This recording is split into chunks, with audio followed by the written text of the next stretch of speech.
2019년 12월 31일 중국이 후베이성 우한에서 정체불명의 폐렴이 발생했다 하는 걸 세계보건기구에다가 보고를 합니다. 이것이 올해를 강타하고 있는 코로나19의 공식적인 시작입니다. 우리나라는 1월 20일에 첫 확진자가 나왔습니다. 지난 12월 8일을 기준으로 전 세계 6,800만 명이 코로나가 확진이 되었고요. 144만 명이 목숨을 잃었습니다. 엄청나죠. 우리 사회에도 혼란이 많이 왔고 우리 개인에게도 혼란이 많이 왔는데 이 코로나 전염병이 크리스찬들의 신앙생활에도 적지 않은 영향을 줬습니다. 그 중에 가장 두드러지고 큰 것이 뭐냐? 예배요. 예배. 지난 2월에 신천지발 코로나19 확진자가 급속하게 늘어나면서 정부가 현장 예배를 온라인 예배로 전환하도록 조치를 했습니다.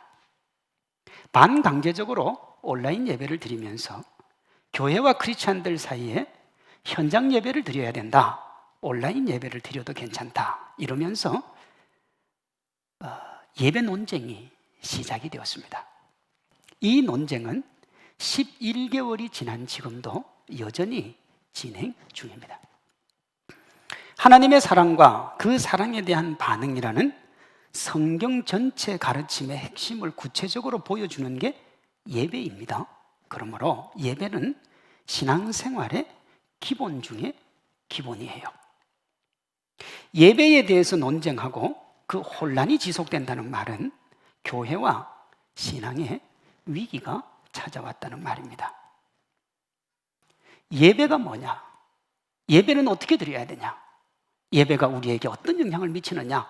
이런 이야기 자체가 성숙으로 나아가게 만들지만 예배를 드려야 되냐 안 드려야 되냐 이것이 되면 우리 신앙 뿌리가 흔들리는 거예요. 사실 코로나19 이전에는 거의 대부분의 크리스찬들에게 현장 예배는 당연한 것이었고 온라인 실시간 예배는 부득이한 경우로 한정이 되어 있었죠. 사실 여러분 저희 교회도 이 온라인 예배가 지금 자연스럽습니다만은 코로나19가 오기 전에는 온라인 예배를 우리 교회는 아예 드리지를 않았습니다. 이런 상황은 코로나19가 오면서 변화된 현실이죠. 우리는 이 코로나19를 거치면서 예배라는 것에 대해서 혼란스럽고 불편합니다. 동시에 예배에 대한 분명한 정립을 요구받으면서 이런 근본적인 질문을 던지게 만들어요. 예배가 무엇인가? 우리는 정말로 예배를 드리고 있는가? 성도님들에게 예배가 뭡니까? 정말로 예배다운 예배를 드리고 있습니까? 오늘 우리가 읽은 본문에 예배라는 말이 10번 나옵니다. 그 10번 나오는 예배라는 단어가 헬라어가 뭐냐? 프로스키네오라는 단어예요. 누구누구에게 입을 맞추다. 1세기 당시에 종이 주인에게 존경의 표시로 머리를 조아리며 발에 입을 맞추는 것을 가리키는 말이었습니다. 구약 성경에서 예배를 의미하는 대표적인 단어가 아바드 하는 단어인데요. 이 뜻도 프로스키네오와 유사한 봉사, 섬김입니다. 다른 단어가 하나 더 있는데 샤하라는 단어, 엎드리다, 굴복하다, 순종과 섬김을 뜻해요. 영어에서 예배를 의미하는 worship이라고 하는 단어도 똑같습니다. 존귀와 영광을 받을 만한 가치가 있는 그 분에게 그 존귀와 영광을 올려드리는 것, 그게 예배입니다. 종합하면 예배는 유일한 경배의 대상이신 하나님께 예배자가 자신의 전 인격에서 우러나오는 경외심을 가지고 경배하고 찬양하는 것, 이것이 예배입니다. 쉽게 말하면 하나님을 하나님으로 인정하고 피조물된 자신을 피조물의 자리에 두는 것, 그것이 예배예요. 이 예배의 정의에서 예배자의 전 인격에서 우러나오는 경외심으로 하나님을 경배하고 찬양한다는 예배다운 예배드림이 나옵니다. 예배는 우리의 전 인격에서 우러나오는 경외심으로 드리는 거예요. 우리의 전인격이라 그랬습니다. 이 말은 예배가 단지 주일날 이렇게 1시간 드리는 행위에 국한된 것이 아니라는 거예요. 우리가 코로나를 거치면서 현장에서 예배를 드려야 되느냐, 집에서 온라인으로 드려야 되느냐, 이 논쟁이 있었는데 사실은 여러분, 이 논쟁은 논쟁 축에도 안 들어가는 거예요. 이런 논쟁은 하면 안 되는 거예요. 왜냐? 예배는 전인격으로 드리는 거니까 그 전인격의 예배가 없는 사람은 사실은 예배를 논할 가치도 없다, 이렇게 되는 거죠. 예배의 본질은 우리의 전인격이 하나님을 경외하느냐, 경배하느냐, 아니면 그렇지 않느냐로 결정이 되는 거예요. 사실 현장 예배냐 인터넷 예배냐의 논란은 예배를 보느냐 드리느냐 하는 말과 유사합니다. 자, 성도님들에게 여쭤봅니다. 예배는 봅니까? 드립니까? 그런데 어떤 분들은 본다 그러잖아요. 왜 보는 게 아닌지를 제가 TV를 갖고 설명을 해드리겠습니다. 자, 여러분 TV를 봅니까? 드립니까? 여러분 TV를 만약에 드린다 그러면 TV를 보는 행위가 아니고 텔레비전을 하나 사가지고 어떤 분에게 드릴 때 TV를 드린다 그럽니다. 그러니까 방송을 볼 때는 TV를 본다 그러죠. 지금 인터넷으로 실시간 예배를 드리고 계신 교인들이 적지 않을 텐데 지금 여러분은 예배를 보고 있습니까? 드리고 있습니까? 예배는 전 인격을 다해서 드리는 것이다 그랬습니다. 물론 예배를 본다고 말해도 그 의미가 자신의 전 인격으로 하나님을 경외하고 경배한다는 의미라면 예배를 본다고 해도 됩니다. 그러나 그런 의미라면 예배를 드린다고 하는 것이 옳지요. 보는 것은 제3자의 입장에서 서 있는 것이고 드린다는 것은 본인이 당사자가 되는 거예요. 제가 계속해서 당사자를 강조하고 전인격을 강조하는 이유가 있습니다. 1시간 안에 이루어지는 예배 시간이 일주일의 나머지 167시간까지 포함하는 것이 예배입니다. 우리가 지금 예배를 1시간 드리잖아요. 이 예배는 일주일 168시간 중에 나머지 167시간도 이 예배 자리에 함께 있어야 된다, 그 말이에요. 우리 교회가 추구하는 것으로 하면 삶이 있는 신앙인데 우리 일상의 삶과 하나님을 하나님으로 인정하는 예배는 절대로 분리되지 않습니다. 이것을 로마서 12장 1절은 이렇게 말합니다. 형제들아, 내가 하나님의 모든 자비하심으로 너희를 권하노니 너희 몸을 하나님이 기뻐하시는 거룩한 산 제물로 드리라. 이는 너희가 드릴 영적 예배니라. 우리의 몸을 하나님이 기뻐하시는 거룩한 산 제물로 드리는 이 영적 예배를 오늘 본문 24절은 이렇게 말합니다. 하나님은 영이시니 예배하는 자가 영과 진리로 예배할지니라.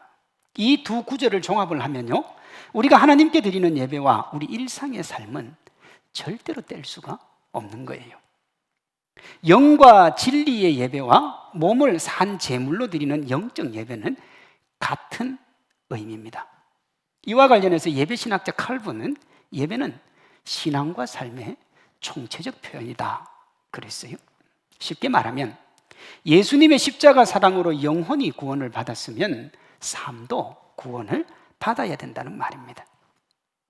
구원받은 그 삶을 예배로 드려야 된다는 거예요. 이처럼 우리 일상의 삶과 예배는 분리되지 않을 뿐만 아니라 분리할 수도 없습니다. 주어진 삶이 예배고 그 삶의 열매를 하나님께 드리면서 우리 자신을 돌아보는 이 공적인 예배, 이 두 예배가 만나서 하나님께서 기뻐 받으시는 우리 삶의 예배가 되는 것입니다. 좀 더 살펴봅니다. 먼저 삶의 예배요. 로마서 12장 1절 다시 봅니다. 너희 몸을 하나님이 기뻐하시는 거룩한 산 제물로 드리라. 이는 너희가 드릴 영적 예배니라. 우리의 몸을 거룩한 산 제물로 드리는 것이 하나님께 드릴 영적 예배라는 말의 의미는 두 가지가 있습니다. 소극적으로는 우리 일상의 삶 전부가 하나님 보시기에 부끄럽지 않아야 된다는 말이에요. 우리가 월, 화, 수, 목, 금 그리고 예배 이후에 살아가는 그 삶이요, 하나님 보시기에 부끄럽지 않아야 돼요. 적극적으로는 우리의 삶이 하나님께 영광이 되어야 한다는 겁니다. 우리 삶이 하나님께 드려지는 영역이 있고 우리가 마음대로 할 수 있는 영역이 있는 것이 아니에요. 예배를 드리는 이 순간은 하나님께 드려져야 되고 나머지 167시간은 내가 원하는 대로 해도 되는 것이 아니다, 이 말입니다. 크리스찬의 모든 삶이 하나님께 드려져야 돼요. 적지 않은 크리스찬들이 이것을 잘못 알고 신앙의 영역, 삶의 영역 구분합니다. 기도, 찬양, 예배와 같이 직접적으로 하나님과 관련된 것은 거룩하고 직장이나 가정, 개인의 취미와 같은 것은 하나님과 무관한 세속적인 것이라고 봐요. 이렇게 신앙과 삶의 분리를 기정사실화하면 하나님이 기뻐하시는 예배를 드릴 수가 없어요. 일주일 동안 내 마음대로 살고 내 뜻대로 살고 내가 원하는 대로 살다가 하나님 앞에 와서 용서를 구하는 것을 예배로 알면 여러분, 우리는 예배를 잘못 알고 있는 거예요. 신앙생활을 주일날 교회에서 예배드리고 성경 공부하는 정도로 여기면 곤란하다, 이 말입니다. 좀 더 열심히 있는 분들은 새벽기도 오고 다른 예배 오는데 그것도 곤란해요. 신앙과 삶을 분리하면 안 되는 거예요. 21세기의 C.S. 루이스라고 불리는 팀 켈러 목사님이 이와 관련된 책을 하나 냈는데 그 책 제목이 일과 영성입니다. 그 책의 핵심은 크리스찬의 일은 이 세상에서 먹고 사는 수단이 아니라 하나님께 영광을 돌리는 행위라는 거예요. 여러분, 사람들이 일을 먹고 마시는 수단으로 삼은 것은 인간의 타락과 관련이 되어 있습니다. 인간이 타락하기 전에 일은 먹고 사는 수단이 아니었습니다.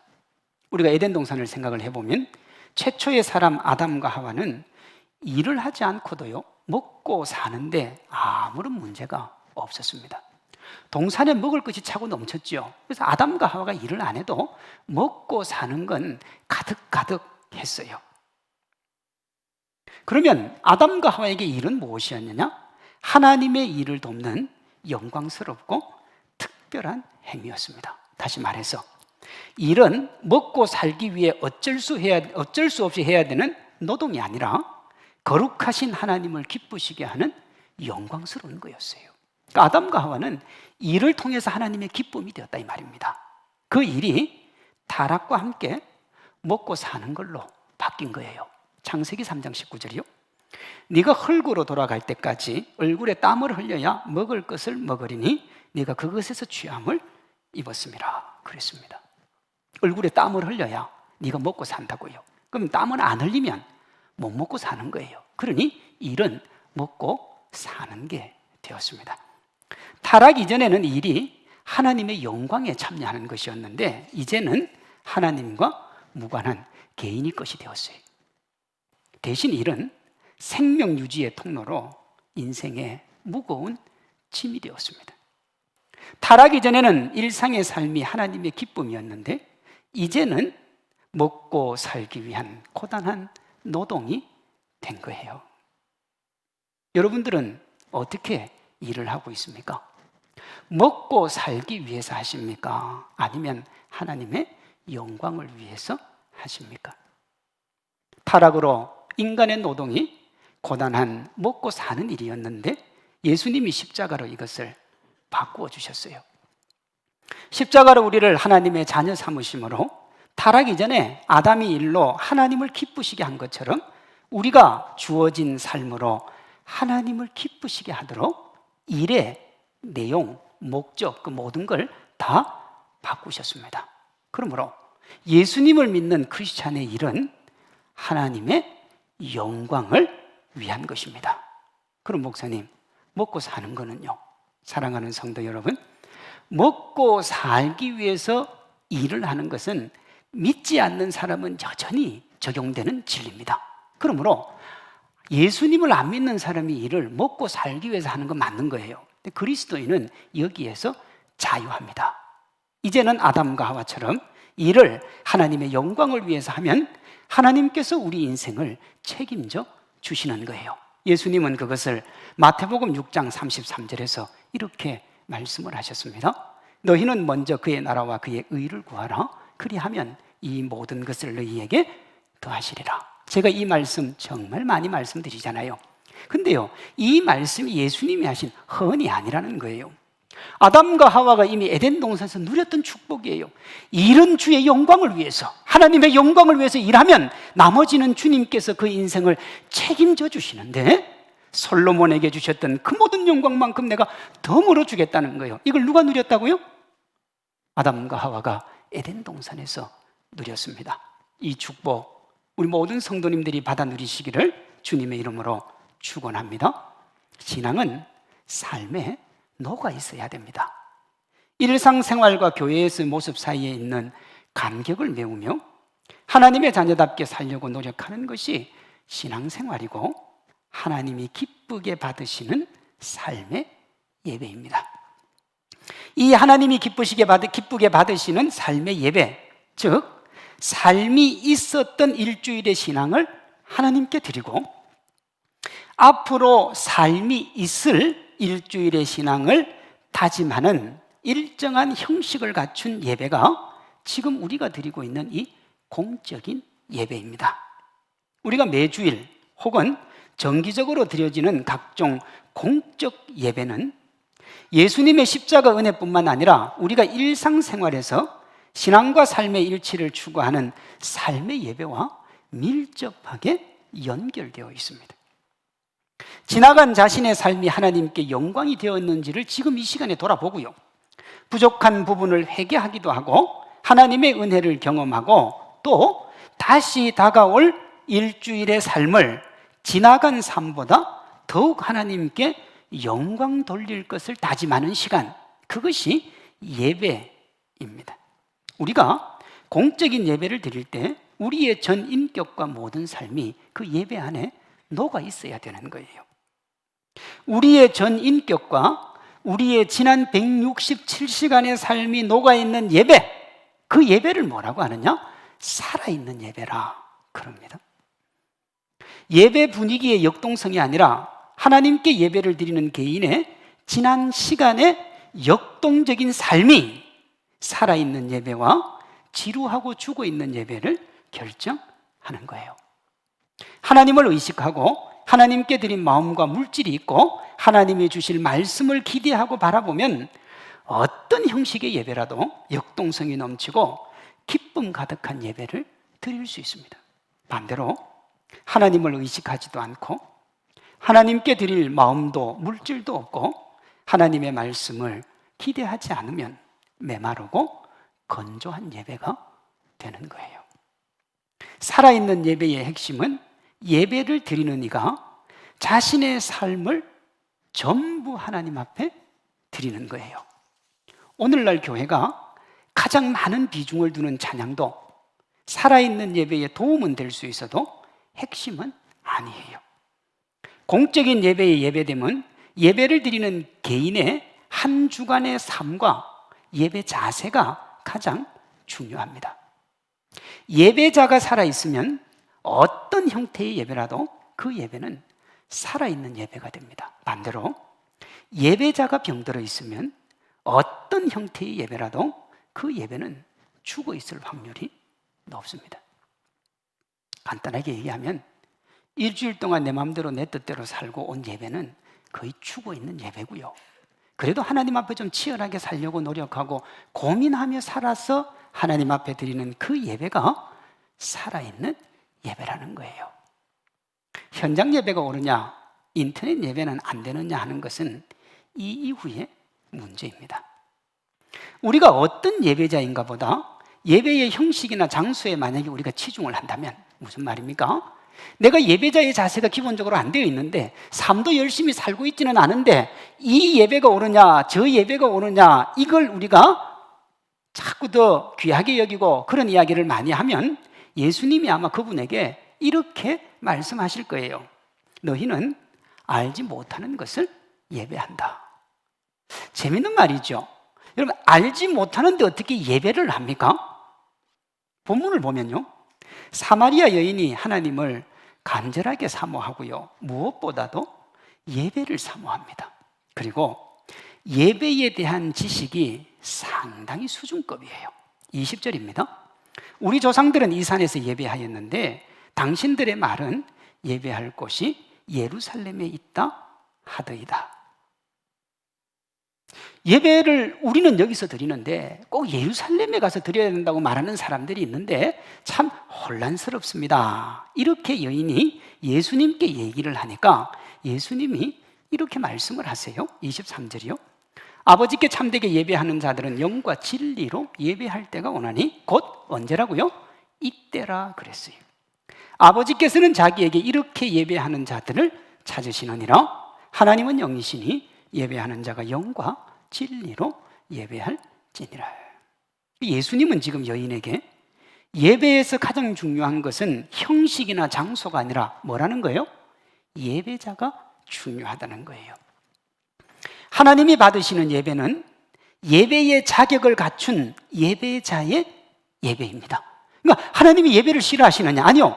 하나님이 이렇게 말씀하셨잖아요. 이 백성은 내가 나를 위하여 지었나니 나의 찬송을 부르게 하리. 그러니까 하나님은 우리에게 찬송 듣고 싶어 하세요. 그러니까 하나님은 우리가 예배 드리는 걸 제일 좋아해요. 그러니까 하나님이 예배를 찾으시죠. 그런데 예배자다운 예배가 아닌 예배는 하나님이 안 받으시는 거예요. 지금 예수님과 이 여인의 대화가 지금 우리 시대하고 똑같습니다, 여러분. 현장 예배가 옳으냐? 반드시 현장 예배를 드려야 되느냐? 우리가 인터넷 예배는 안 되느냐? 인터넷 예배 드리면 무슨 문제가 있느냐? 우리가 지금 그렇게 하잖아요. 이 여인이 우리는 지금 이 산에서 예배를 하는데 유대인들은 예루살렘에만 예배를 드려야 된다고 그럽니다. 근데 유대인들은 누구냐 그러면 예루살렘의 주인들이잖아요. 그러니 뭐 지금으로 하면 현장 예배 드려야 된다 이 말이에요. 근데 사마리아 사람들은 예루살렘에 못 가니까요, 거기서 예배를 드린 거예요. 상황이 이렇고 현실이 이래서 인터넷 예배를 드리는데 어느 예배가 옳으냐 하는 거예요. 여기 예수님이 하시는 말씀은 예배 장소와 비교할 수 없는 것이 예배자라는 거예요. 예배자예요. 예수님 말씀을 보십시오. 이 산에서도 말고 예루살렘에서도 말고 영과 진리로 예배하는 예배자가 있으면 그가 있는 자리가 어느 곳이라도 예배 공간이 되고 나는 그 예배를 받겠다는 거예요. 23절에 보면 하나님은 영과 진리로 예배하는 예배자들을 찾으십니다. 일반적으로 영을 성령이라고 해석하고 진리를 예수님이라고 그럽니다. 그리고 그 진리가 지금 남아있는 것이 말씀이잖아요. 그러니 예배는요, 철저하게 예수님의 십자가 은혜와 말씀을 토대로 하고 성령의 도우심으로 나아가는 것이 예배입니다. 물론 우리의 마음의 자세와 우리의 모든 것들을 잘 가다듬어서 예배를 드리는 최적의 예배는 여러분 현장에서 함께 예배를 드리는 거죠. 이것을 예배자의 입장에서 말하면 전심으로 하는 단어가 됩니다. 전심으로. 예배는 어떻게 드려야 되느냐? 전심으로 드려야 됩니다. 당연히 이 전심에는 앞에서 말한 167시간의 삶의 예배가 포함이 되는 거예요. 동시에 우리가 예배의 초청에서부터 사도, 신경, 찬양, 기도, 설교, 헌금, 축복기도, 예배 후 찬양을 포함하는 전 과정에 우리의 전심을 다해야 되는 겁니다. 하나님은 이렇게 영과 진리로 드리는, 즉 자신의 전 삶을 하나님께 드리는 예배자를 찾으시는 거예요.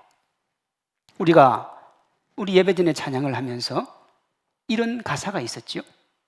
주를 위한 이곳에 예배하는 자들 중에 그가 찾는 이 없어 주님께서 슬퍼하시네.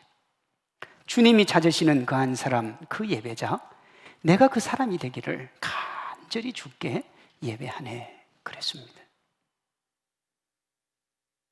주님을 위해 우리가 이곳에 와 있습니다. 우리 모두는 지금 하나님 앞에 예배를 드린다고 그래요. 그런데 주님이 정말 주님께 예배할 사람이 없어서 슬퍼하신대요. 그리고 주님이 예배자를 찾고 있다고 그럽니다. 이 가사를 누가 적었는지는 모르지만 이 요한복음 4장에 있는 내용을 정말 기가 막히게 표현을 해놓은 거예요. 성도님들은 어떤 예배자이십니까? 지금 여러분들의 예배를 하나님이 기쁘게 받으시겠습니까? 아니면 슬픔을 가누지 못하시고 아파하시겠습니까? 예배는 삶이 신앙이 되고 동시에 신앙의 삶을 다짐하는 시간입니다. 한편으로 신앙으로 살지 못하고 세상과 타협했다면 지나간 삶을 돌아보며 다시 삶이 있는 신앙을 다짐하는 시간, 그것이 예배입니다. 다른 한편으로 살아낸 삶이 있는 신앙으로 풍성하고 역동적인 예배를 주님께 드리고 더 성숙한 신앙과 삶을 다짐하는 시간이 예배입니다. 이렇게 지금 우리가 드리는 이 한 시간의 예배 안에 일주일 168시간 전체인 우리의 신앙과 삶 전부가 들어있는 거예요. 그만큼 중요한 게 예배입니다. 그래서 제가 이 예배만큼은 포기하고 싶지, 아니요, 제가 포기하면 목사가 아니죠. 하나님 앞에 우리의 삶을 드려야 되는 것이니까. 그러므로 우리가 지금 드리고 있는 이 공적 예배의 중요성은 아무리 강조해도 지나치지가 않습니다. 이 예배가 예배자의 삶을 가능하게 하고요, 예배자로서의 삶을 교정하게 하고요, 이전보다 더욱 성숙한 예배자로 세우는 거예요. 그러므로 크리스찬은 어떤 상황이나 환경에 처한다고 해도 이 공적 예배를 드려야 되는 거예요. 어떤 상황이나 일이 있어도 예배 드리는 것을 타협하거나 가볍게 여기면 안 되는 겁니다. 목사님, 조금 쉬면 어떻습니까? 아니요. 가볍게 여기서 찾아오는 행복이 있을 겁니다. 그러나 그 뒤에는 감당할 수 없는 아픔이 우리에게 다가와요. 제가 이런 동화를 하나 봤습니다. 카나리아라고 하는 새가 있었습니다. 나무 위에 앉아서 즐겁게 노래를 부르고 있던 어느 날 젊은 사람 한 명이 조그마한 상자를 들고 나무 밑을 지나갔어요. 상자 안에 무엇이 들었는지 궁금했던 카나리아가 그 사람을 불러 세우고 묻습니다. 아저씨, 상자 안에 무엇이 들어있나요? 이 안에 네가 좋아하는 지렁이가 가득 들었단다. 그 말에 군의가 당긴 카나리아가 다시 묻습니다. 아저씨, 어떻게 하면 그걸 얻을 수 있나요? 그 사람이 상자를 감싸 안으며 너의 아름다운 깃털 하나와 지렁이 한 마리를 바꿀 수 있단다 그랬어요. 카나리아가 생각에 빠졌어요.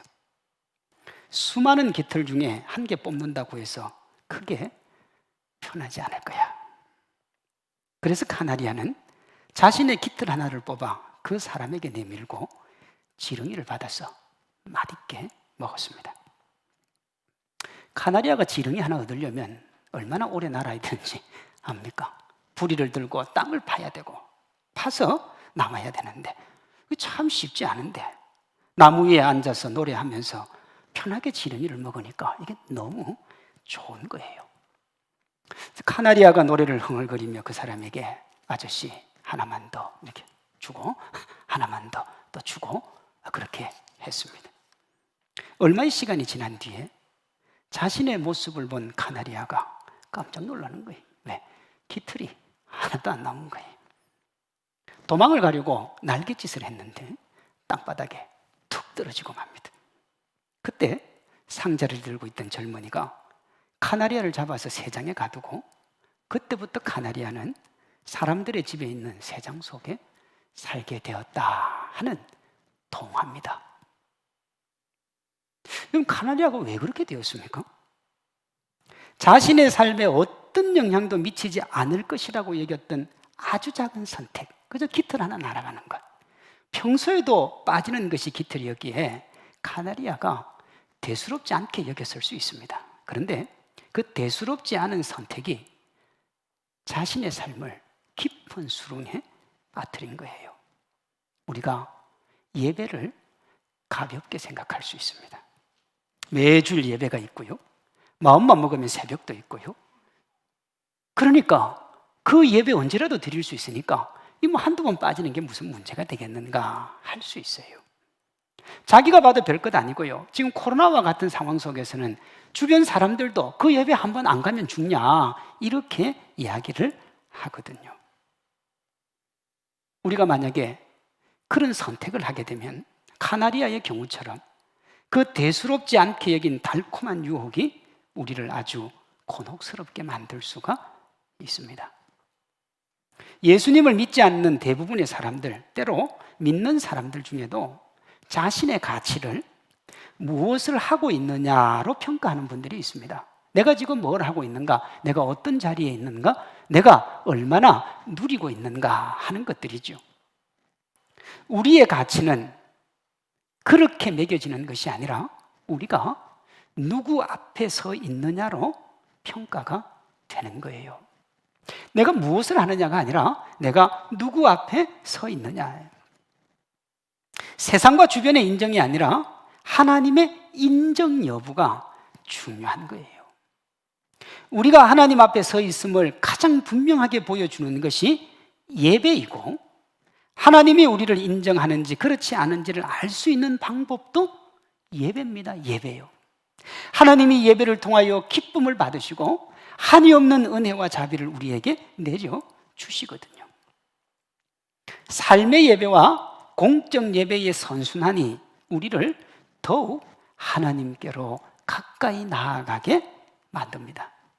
우리 모두가 신앙과 삶의 일치를 추구하는 삶의 예배와 그 삶을 하나님께 점검받는 이 공적 예배를 잘 드림으로 세상의 달콤한 유혹을 이겨 하나님이 찾으시는 멋진 예배자들 되시기를 주님의 이름으로 축원합니다.